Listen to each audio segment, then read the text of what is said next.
نحمدہ ونصلی ونسلم علی رسولہ الکریم اما بعد فاعوذ باللہ من الشیطان الرجیم بسم اللہ الرحمن الرحیم وما ارسلناک الا رحمتا للعالمین صدق اللہ العظیم۔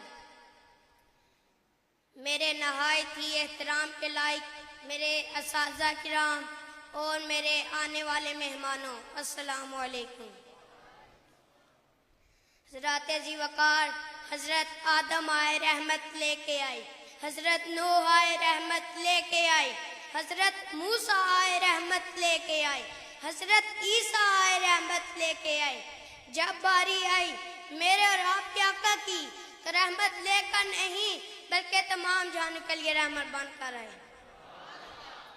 اگر آپ اس آیت مبارکہ پر غور کریں تو پتہ چلتا ہے اللہ تعالیٰ نے یہ نہیں فرمایا کہ ہم نے صرف آپ کو عرب والوں کے لیے رحمت بنا کر بھیجا، آپ کو امت مسلمہ کے لیے نہیں بلکہ آپ کو چر پرندوں اور حیوانوں اور انسانوں کے لیے بھی رحمت بنا کر بھیجا۔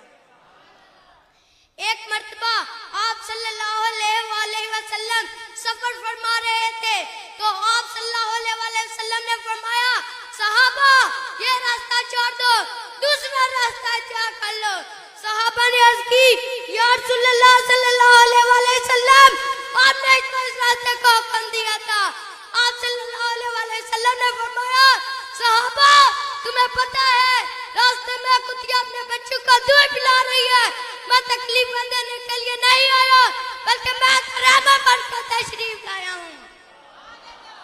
تو پھر مجھے کہنے دیجئے نبیوں میں رحمت لقب پانے والا، مرادیں غریبوں کی بار لانے والا، وہ غیروں کے کام آنے والا، وہ اپنے پرائے کا غم کھانے والا، وما علینا الا البلاغ۔